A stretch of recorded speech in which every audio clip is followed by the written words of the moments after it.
नमस्कार मेरे प्यारे भाई बहनों, स्वागत है आप सभी का आपके अपने YouTube channel study with Amit में। तो आज की वीडियो में क्लास 10th के प्रश्नावली 1.3 के बहुत ही इंपॉर्टेंट क्वेश्चन जो कि हर साल बोर्ड एग्जाम में पूछे जाते हैं, तो उनको सॉल्व करते हैं। तो बिना किसी समय गवाए वीडियो करते हैं स्टार्ट। और आपका पहला क्वेश्चन है कि सिद्ध कीजिए कि √5 एक अपरिमेय संख्या है। तो इस तरह क्वेश्चन आपके जो भी बोर्ड एग्जाम में हर साल पूछे जाते हैं, हर साल। तो हो सकता है कि जैसे हो सकता है 5 नंबर में आ जाए, या फिर आपके एमसीक्यू क्वेश्चन में आ जाए, पूछ लिया जाए सीधा कि √5 कैसी संख्या है। तो अपरिमेय, परिमेय, तो आपके बताएंगे √5 एक अपरिमेय संख्या है। एमसीक्यू में अगर सिद्ध करने को आ गया तो कैसे सिद्ध करेंगे। तो आइए करते हैं वीडियो को स्टार्ट। तो जैसे सबसे पहले माना कि अगर हमें किसी संख्या को अपरिमेय सिद्ध करना है, तो सबसे पहले उसे हमें सिद्ध करना होगा कि पहले मानना होगा कि वो एक क्या है, परिमेय संख्या है। तो सबसे पहले हमने मान लिया कि √5 है क्या है, एक परिमेय संख्या है। क्या है, परिमेय संख्या है। अगर कोई चीज परिमेय संख्या होगी, मानो ये √5 एक परिमेय संख्या है, तो इसको अगर फिर क्या लिखेंगे कि परिमेय संख्या किसके रूप में होती है, परिमेय संख्या P/Q के रूप में होती है। P/Q के रूप में होती है, जहां पर क्या होता है, जहां पर Q का मान 0 नहीं होना चाहिए, एक नॉट इक्वल टू 0, यहाँ पर Q का मान बिल्कुल भी 0 नहीं होना चाहिए। और जो P और Q है, P और Q क्या है, सहअभाज्य संख्याएं हैं। सहअभाज्य संख्याएं, सहअभाज्य संख्या मतलब क्या होता है कि P और Q का जो एचसीएफ है वो एक है, ये एक के अलावा और किसी संख्या से नहीं कटेंगी। तो P और Q का जो एचसीएफ है, सहअभाज्य संख्या है, वो P और Q सहअभाज्य संख्याएं हैं। ठीक है, हमने मान लिया कि √5 एक परिमेय संख्या है, तो इसको हम लिख सकते हैं √5 को किसके बराबर लिख सकते हैं, √5 को हम लिख सकते हैं P/Q के रूप में लिख सकते हैं। ठीक है, इतना हमने लिख दिया। अब क्या करेंगे कि दोनों पक्षों का वर्ग कर देंगे, दोनों पक्षों का वर्ग कर देंगे। लिख देते हैं दोनों पक्षों का वर्ग, दोनों पक्षों का वर्ग हमने कर दिया। जब दोनों पक्षों का हम वर्ग कर देंगे तो जो √5 है इसका हम वर्ग कर देंगे, √5 का ये स्क्वायर हो जाएगा, और P² और Q² हो जाएगा। अब √5 का स्क्वायर करेंगे तो यहाँ पर हमें 5 मिल जाएगा, और ये मिल जाएगा P² Q²। ठीक है, अब जो Q² नीचे है इसको यहाँ पर भेज देंगे। ठीक है, तो यहाँ पर क्या हो जाएगा, 5Q² हो जाएगा, और यहाँ पर P² हो जाएगा। ठीक, इतना हुआ। अब क्या देखते हैं कि जो P² है वो 5 को विभाजित करेगा कि नहीं करेगा, बराबर में है तो विभाजित करेगा। तो सबसे पहले हम लिखेंगे जो P² है वो किसको, 5 को विभाजित करेगा। ठीक है, विभाजित करेगा। ठीक है, विभाजित करेगा, हमने माना था इसलिए हम कहेंगे कि ये विभाजित करेगा। अब उसके बाद जब P² 5 को विभाजित करेगा, तो जो P है अगर ये P² हटा देते हैं तब भी तो P 5 को विभाजित करेगा, तो विभाजित करेगा, तो हम कहते हैं कि P भी 5 को विभाजित करेगा, P भी 5 को विभाजित करेगा। अब आगे देखते हैं, आगे क्या देखेंगे कि जो P² है, P² को हम मान लेते हैं। अब यहाँ पर मानते कैसे हैं उसको भी मैं समझा देता हूँ। मान लो इसको मानेंगे कैसे, माना हमने, तो मान लो इसे यहाँ पर √5 है, तो ऐसे यहाँ पर 5 है तो हमें 5 ही के संख्या से कुछ मानना होगा। अगर √3 है तो 3 के हिसाब से पर कुछ मानना होगा। फिलहाल यहाँ पर √5 है, तो √ जब 5 होगा तो यहाँ पर हम 5 के हिसाब से ही मानेंगे। मान लो जैसे हमने मान लिया P बराबर 5m मान लिया। ठीक है, इसी के हिसाब से हमने माना है, 5 के हिसाब से। अगर यहाँ पर 3 होता तो हम 3m मान लेते, यहाँ पर 5 है तो हम 5m मानेंगे। इतना वैल्यू हमने मान लिया। अब इसको जो वैल्यू है वो जो इसे समीकरण 1 था, है ना, इसमें रख देंगे। तो इसमें रखेंगे तो क्या हो जाएगा, 5Q² हो जाएगा, और जो P की जगह पर 5m रखेंगे तो ये हम 25 हो जाएगा, और m² हो जाएगा। अब काट लो, देखो 5 से काटोगे तो कितने बार जाएगा, 5 बार में जाएगा, तो ये Q² हो गया और ये 5m² हो गया। अब क्या देखेंगे, यहाँ पर हमने देखा कि जो संख्या थी T² से विभाजित हो रही थी, और यहाँ पर देखेंगे कि Q² से विभाजित होगी, तो हम कहेंगे कि Q² से क्या 5 विभाजित होगा, विभाजित होगा। ठीक है भाई, विभाजित हो रहा है, विभाजित होगा। अब देखेंगे अगर इनका स्क्वायर हटा देते हैं, इनका स्क्वायर, तो क्या विभाजित होगा, तो बिल्कुल विभाजित होगा, तो Q से भी 5 विभाजित होगा। ठीक है, विभाजित हो जाएगा। इससे विभाजित होगा, ठीक है। लेकिन इससे विभाजित तो हो गया, लेकिन हमने शुरुआत में देखा क्या था, हमने शुरुआत में देखा था कि जो पी क्यू संख्याएं होती है ना, पी क्यू संख्याएं होती हैं वो सहअभाज्य संख्या होती हैं। यानी सहअभाज्य संख्या का मतलब क्या हुआ कि जो इनका एचसीएफ होगा, एचसीएफ हमने शुरू में पढ़ा था कि जो पी अपान क्यू है वो सहअभाज्य संख्याएं हैं। कैसी संख्या है? सहअभाज्य संख्याएं हैं, सहअभाज्य संख्याएं हैं। तो सहभाज्य संख्याओं का जो एचसीएफ होता है, एचसीएफ यानी कितना होता है? 1 होता है। इनका एचसीएफ 1 होगा। लेकिन यहाँ पर हमने देखा कि ये संख्या भी 5 से विभाजित हो रही है, मतलब 1 के अलावा 1 से तो होगी ही विभाजित, 5 से यहाँ पर विभाजित हो गई थी और यहाँ पर भी 5 से विभाजित हो गई थी। यानी कि हमें विरोधाभास हुआ, हमें गलतफहमी हुई कि हमने इसको 5 से विभाजित मान लिया क्योंकि ये परिमेय संख्या नहीं है। तो हमारी जो हमारा क्या था? विरोधाभास हुआ, हमें विरोधाभास हुआ, विरोधाभास हुआ कि √5 जो है एक परिमेय संख्या है, परिमेय संख्या है। अतः जो √5 होगी, अतः जो √5 होगी, क्या √5 क्या होगी? अपरिमेय संख्या होगी। √5 एक अपरिमेय संख्या होगी, बस हमें इतना ही सिद्ध करना था। तो आप लोगों को समझ में आ गया होगा। तो दूसरा, जिन भाइयों को समझ में अभी ना आया हो वो दूसरा क्वेश्चन सॉल्व करेंगे तो बहुत ध्यान से देखेंगे, उनको समझ में बिल्कुल आ जाएगा। तो दोस्तों फिलहाल ये क्वेश्चन बुक में नहीं है, फिर भी हम आप लोगों को समझाने के लिए क्वेश्चन लेकर आए हैं कि √3 वाला क्वेश्चन कि सिद्ध कीजिए कि √3 एक अपरिमेय संख्या है। तो पिछले वीडियो जो पिछला क्वेश्चन था हमारा √5 का था, तो उसमें हमने सिद्ध किया था कि √5 एक अपरिमेय संख्या है। तो इसी प्रकार इसमें भी आप लोग को समझा देते हैं कि √3 एक अपरिमेय संख्या है, क्योंकि बहुत लोग डाउट होगा कि √5 उसको कैसे सिद्ध कर दें कि अपरिमेय संख्या है। तो इसकी मदद से जो लोग को समझ में नहीं आया है वो लोग समझ लेंगे। तो चलिए उसको करते हैं वीडियो को स्टार्ट। जैसे है कि सिद्ध कीजिए कि √3 एक अपरिमेय संख्या है। तो अगर किसी चीज को हमें गलत सिद्ध करना है, मान लीजिए अपरिमेय एक गलत संख्या है, तो सबसे पहले इसको सही मानेंगे कि अपरिमेय जो √3 एक सही संख्या है। इसी प्रकार जो इसको हमें सिद्ध करना है कि √3 एक अपरिमेय संख्या है, तो सबसे पहले मानेंगे कि √3 एक क्या है? √3 माना हमने कि √3 एक परिमेय संख्या है, तो √3 एक परिमेय संख्या है, ठीक, परिमेय संख्या है √3 एक।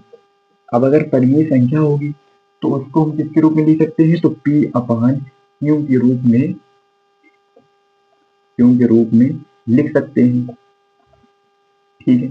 अगर इसको हम परिमेय संख्या मानते हैं तो परिमेय संख्या P अपान क्यू के रूप की होती है, P अपान क्यू के रूप में लिख सकते हैं।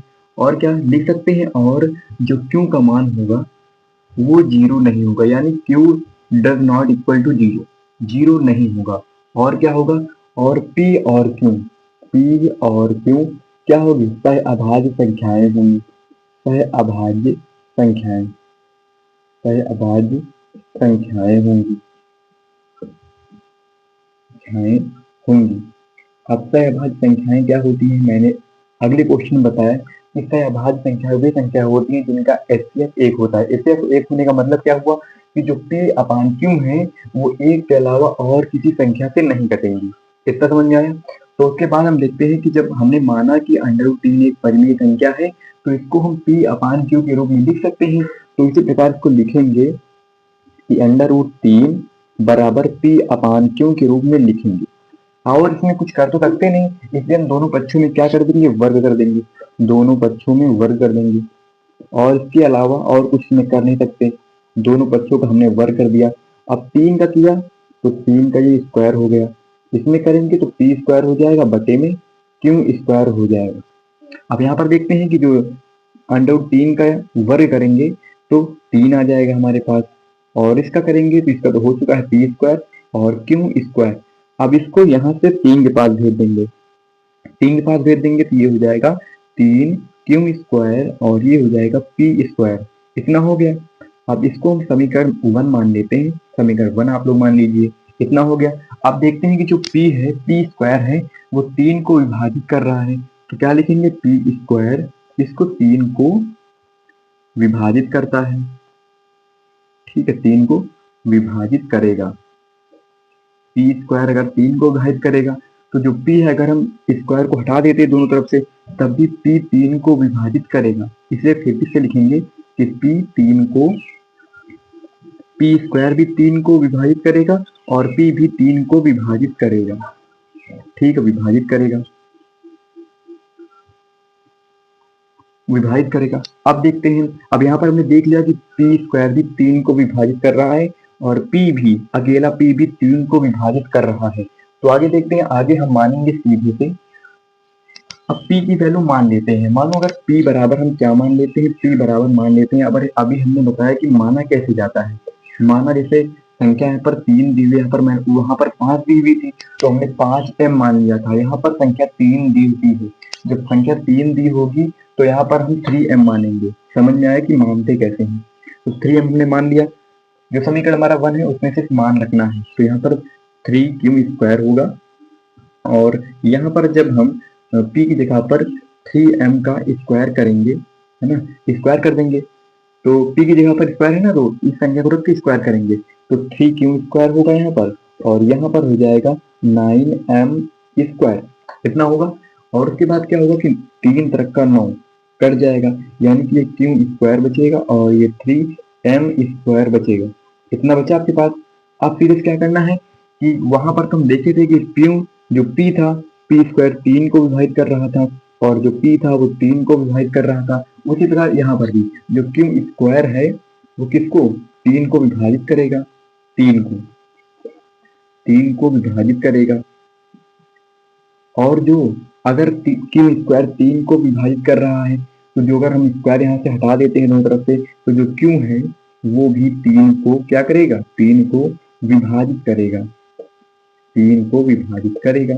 ठीक है, 3 को विभाजित करेगा। तो शुरू में हमने पढ़ा क्या था कि जो p अपान q संख्याएं होती है वो सहअभाज्य संख्याएं होती है। सहअभाज्य संख्या का मतलब कि इनका एसएफ 1 होना चाहिए। और यहाँ पर हमें मिला क्या कि संख्याएं 3 से कट रही हैं, 1 से तो कट ही रही हैं और 3 से कट रही हैं, यानी कि अगर सहअभाज्य संख्या ये होती तो सिर्फ 1 से कटती, 3 से ना कटती, और ये परमानेंट 3 से कट रही है। हमारा जो मानना था, हमारा जो माना या फिर हमने जो माना वो गलत माना कि √3 एक परिमेय संख्या है, अतः √3 एक अपरिमेय संख्या है। क्या है, अपरिमेय संख्या है। तो इसको मैं सिद्ध कर दिया। कौन किस भाइयों को ये क्वेश्चन समझ में आ गया, आप लोग कमेंट बॉक्स में बताएंगे। अब अगला क्वेश्चन सॉल्व करते हैं, एक क्वेश्चन और सॉल्व करेंगे फिर मिलेंगे कल। तो दोस्तों ये हमारा क्वेश्चन नंबर तीसरा है और क्वेश्चन नंबर तीसरा कुछ अलग है। कुछ अलग क्या है, इसमें दिया हुआ है कि 3 प्लस का 2√5 एक अपरिमेय संख्या है, इसको सिद्ध करना है। तो इसको भी उसी प्रकार सॉल्व करेंगे, लेकिन ये उससे छोटा क्वेश्चन होगा। जो √5 होता है, √3 होता है, ये क्वेश्चन काफी लेंथी हो जाते हैं। तो अगर इस तरह क्वेश्चन आएगा तो आपका कम से कम 5 नंबर का पूछा जाएगा आपके यूपी बोर्ड में। तो चलिए इसको सॉल्व करते हैं। इसको सॉल्व करने के लिए उसी प्रकार मानेंगे कि ये जो है माना कि 3 प्लस का 2√5 क्या है, एक परिमेय संख्या है, एक परिमेय संख्या। ठीक है, ये एक परिमेय संख्या हो गई, परिमेय संख्या है। तो यहाँ पर परिमेय संख्या अगर होगी तो वो p अपान q के रूप में होगी।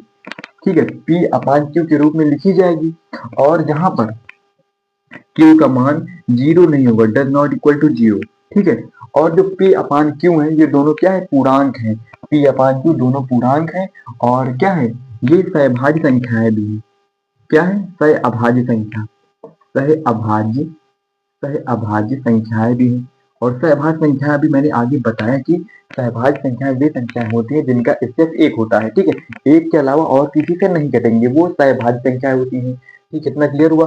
उसके बाद हमने सीधा माना कि इसको किसके बराबर मान लिया, p अपान q के बराबर में। तो इसको लिखेंगे 3 प्लस का 2√5 बराबर लिखेंगे p अपान q के बराबर। ठीक है, अब ये जो प्लस में है इसको उधर भेजेंगे तो ये 2√5 बचेगा और बराबर में लिखेंगे p बटे q माइनस का 3, इधर प्लस में था उधर माइनस में चला जाएगा।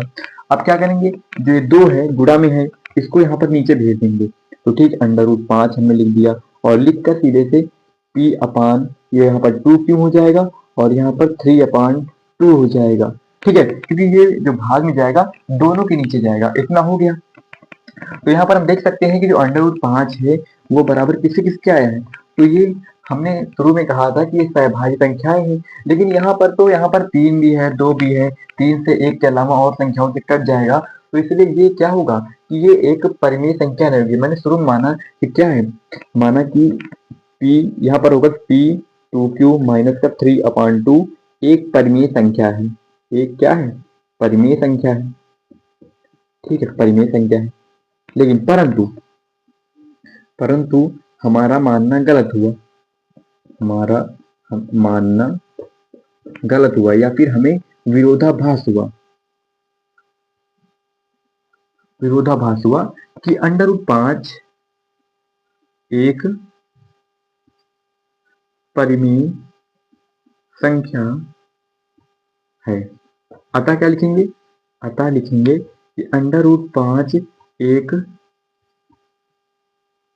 अपरिमेय संख्या है। अगर √5 एक अपरिमेय संख्या होगी तो जो लिखा है p2q माइनस का 3p ये भी एक अपरिमेय, क्योंकि ये सहभाज्य संख्या है और सहभाज्य संख्याओं का जो एचसीएफ होता है वो 1 होता है। तो बस इतना याद रखना है। ये काफी छोटा सवाल था और इसको इस तरीके से सॉल्व करेंगे। बस यहाँ तक ले जाकर हमें सिर्फ सिद्ध करना है कि ये सहभाज्य संख्या है और सहभाज्य संख्या का जो एचसीएफ होता है वो 1 होता है। इसलिए बस यहाँ से लेकर जो √5 यहाँ से निकल आएगा वहां से मान लेंगे कि √5, पहले हमने माना था कि √5 एक परिमेय संख्या है, लेकिन हमें विरोधाभास हुआ क्योंकि √5 है वो अदर संख्याओं से अगर इसका वर्ग करेंगे। पिछले जो पहला क्वेश्चन में सॉल्व कराया था उसमें दिखाया था कि जो √5 है वो एक पहले 1 से विभाजित हो गया, फिर 5 से विभाजित हो गया, यानी कि वो सहभाज्य संख्या जो होती है वो सिर्फ 1 से विभाजित होती है और ये विभाजित हो गया था 1 और 5 से। इसलिए क्या होगा, ये परिमेय संख्या नहीं होगा। हमें विरोधाभास हुआ कि ये परिमेय संख्या है, इसलिए परिमेय संख्या बिल्कुल भी नहीं होगा और ये क्या हो जाएगा, √5 एक अपरिमेय संख्या हो जाएगा। तो बस इतना ही हमें सिद्ध करना था। अब दोस्तों आप लोगों को वीडियो पसंद आई होगी तो वीडियो लाइक कर देना, चैनल को सब्सक्राइब कर देना। मेरे छोटे भाई बहनों सभी आप लोग, तो आज से लगातार क्वेश्चनों को सॉल्व करेंगे। तो आज की इस वीडियो में हमने 3 क्वेश्चन सॉल्व किए हैं। अभी 1 नंबर क्वेश्चन बचा हुआ है। 1 नंबर क्वेश्चन में 3 से 4 क्वेश्चन बचे हुए हैं, उन क्वेश्चनों को सॉल्व करेंगे। तो वो क्वेश्चन भी आप लोगों को एग्जाम के लिए बहुत ही मोस्ट इंपॉर्टेंट है। तो आप लोग अगली क्लास लेना मत भूलना और वीडियो को लाइक, चैनल को सब्सक्राइब करना मत भूलना। आप लोगों के लिए ये सवाल कैसे लगे, आप लोग कैसे लगे भाई बताना कमेंट में। और दिमाग में फिट हुए कि नहीं फिट हुए, आपको बिल्कुल इसी तरीके से इस तरीके के सवाल को सॉल्व करना है, बिल्कुल आसान तरीके से। ठीक है, अगर आप परिमेय संख्या पूछा जाए तो उसको पहले परिमेय मानेंगे, परिमेय मान के उसको हल करेंगे और उसके बाद हमें लास्ट में दिखाना है कि उसको देखो अगर 5 होगा तो वो एक सहभाज्य संख्या होगी और सहभाज्य संख्या इतना याद रखना है कि सहभाज्य संख्या सिर्फ 1 से कटती है और यहाँ पर क्या 1 से भी कटेगा और 5 से भी कट जाएगा। तो बस वहीं आपको सिद्ध हो जाएगा कि ये एक अपरिमेय संख्या है। तो आई होप आप लोगों को समझ में आ गया होगा। मिलते हैं नेक्स्ट वीडियो में। उससे पहले वीडियो को लाइक, चैनल को सब्सक्राइब और बेल आइकन को प्रेस कर देना ताकि आपसे कोई भी मैथ की क्लास ना छूटे। जय हिंद।